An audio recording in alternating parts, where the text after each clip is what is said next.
Get Baza YouTube, how's it going everybody? Elmos here and I have for you guys today. I think this is gonna be the second quote-unquote official video as a comeback, because I have something else that I plan to upload before this that I still have to record. So if you guys missed that, then it's regarding a very cool idea that I want to do for my 3K special. For those of you who don't know, we are very close to 3,000 subscribers, and just yeah, I'm actually really excited.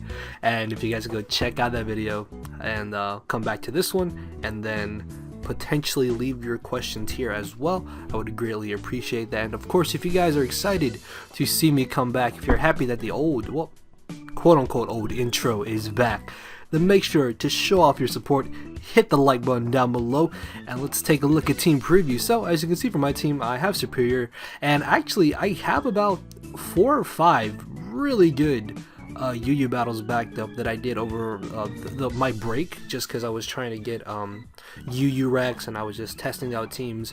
This team is one that I got from my very good friend Smogon DMT, aka Tyler. A lot of you guys should know who he is. Makes great videos. Definitely recommend you to go check him out. And it's a very just hyper offensively based team, which I really like. Hyper offense is probably my favorite current playstyle. Even though I've been a huge advocate of stall hyper offense, it's great to have just very fast paced battles. Like this one I think is under 20 turns, but it was very close, as you'll see. So looking at my opponent's team going into this battle, Chandelure and Sharpedo were easily the two biggest threats I had to watch out for, because late game Sharpedo, if I lose my Suicune and I can't burn it with Scald, Sharpedo can just sweep through my team. Chandelure, if it's spexed, I have no switch-ins to this thing's dual stab, so I really have to watch out for this. Minus that, I should be able to deal with pretty much the rest of his team without too much trouble. So yeah, let's go ahead and get this started. So he's going to be leading off with Crocodile, as I'm going to be leading off with my Frostlass. Turn 1, as you can see, he outspeeds me. Now, I was really contemplating on whether or not I should go for the taunt or I should go for the spike. Ultimately, I believe Tyler just told me to go for a spike, and I agree with him. I was like, yeah, sure, why not? I'm going to go for spike. Then this turn, he ends up switching out. I'm not too sure why he did this. I really don't know, to be honest. But it's fine, seeing as I can get off an Icy Wind, then I can go for the taunt on the Fortress to prevent him from wanting to get up his own hazards, as he's going to switch into the Porygon 2, as I believe I just go for a Destiny Bond on the off chance that his Fortress wanted to go for a Volt Switch. As I taunt the Porygon 2, I'm going to go ahead and Destiny Bond again, as here he ends up actually going for the offensive move. Sorry, paused at the wrong time. And this is very good for me because Porygon 2 is pretty bulky, so getting rid of this helps me out a lot, because it's one less fat mon I have to deal with, considering that the only real Pokemon I have to hit it for super effective damage is my Manchow, and I have to set up with Suicune and get off a Leaf Storm before with the Superior.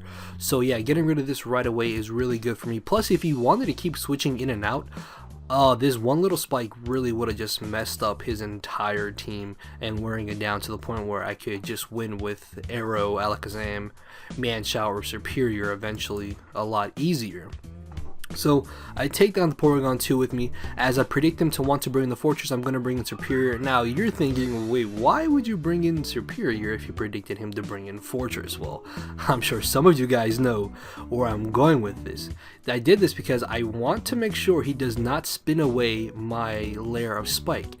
And as you can see from my team, I have nothing on my team with the fire move except Superior, because I actually have the hidden power Fire, and I'm able to knock out the Fortress, also getting rid of his Stealth Rocker and his Rapid Spinner, giving me a very good advantage. So if I am able to get up Stealth Rocks, I will just about pretty much ensure my victory. So he's going to bring in the Chandelure. I have nothing to hit this thing with, so I am going to be forced to switch out into my Mega Arrow, expecting him just to go for Fire Blast. And if he had Shadow Balled here, look at his damage.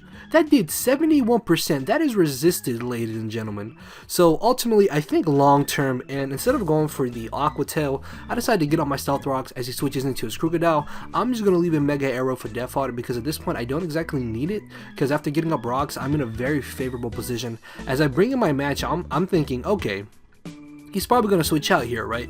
Because I can easily just, well, not easily go for high jump kick, but I still thought, I should say, that a U-turn would possibly knock this out, because I don't know why, but it doesn't finish him off. So that was a bit of foolish think on my part, but at the same time I really wasn't too concerned if he did want to stand on my U-turn, just because, as you can see, I have Suicune here, which can eat up any hit that he wants to go for. As I make a bit of a questionable play here, what I could have definitely done was gone for the rest to try to keep this at high HP, so I could potentially take on Sharpedo one-on-one if I got lucky with sleep talk rolls and I pulled Scald and burn him. So yeah, arresting here was definitely an option, as I'm able to knock him out with the Scald. He's gonna go ahead and bring in the Chandelure. I am just gonna fodder off my Suicune here, because I was in call with Queen and Tyler during this battle, and they were like, fodder off Suicune, you don't need it. Except what I could have done was kept Suicune and set up on Goodra with Suicune and won with Suicune. However, though, I listened to them and I leave in my Suicune, and I'm gonna get roasted by a Shadow Ball. So I'm gonna go ahead and switch into my Alakazam here. I'm just gonna go for the Shadow Ball because I really have no reason not to. I mean, even if he wants to bring in Goodra, I can still get off of Rocks and Spikes damage, Shadow Ball damage, and I can go for Psyshock and potentially knock him out.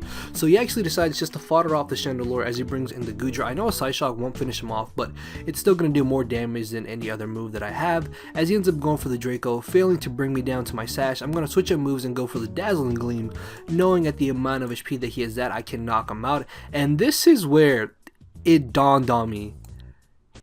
He can go for Protect with Sharpedo, outspeed me the following turn, not Mega Evolve, knock out Alakazam, be at +2 speed, outspeed and OHKO my Manchow, and potentially OHKO my Superior, which means he actually has a chance to win here.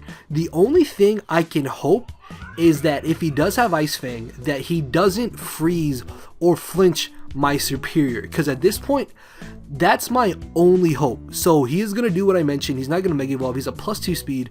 It's all down to Superior. I have to live Ice Fang, and above that, I can't get flinched, and I can't get frozen. So he's going to Mega Evolve, and he's going to go for the Ice Shard, and I live on 5%. I get off the Glare, which basically ensures me the victory, because there was no chance that I was going to risk missing Leaf Storm when Glare is 100% accuracy. And that is basically the battle. If I'm not mistaken, Adamant Sharpedo actually had about a 50-something% chance to OHKO's max attack, max speed, Superior. So yeah, it really just came down to rolls then. But this is why I should have really kept Suicune, because as I said, I probably could have set up with Suicune. I could have set up on Goodra with Suicune and then won with Suicune, but I listened to Tyler and Queen of Love Disc, and just this battle was so much closer than it had to be. But all in all, I still thought it was a really solid battle. Hopefully you guys did enjoy. With that being said, make sure to leave me your questions, and I will see you all tomorrow. So later, everybody.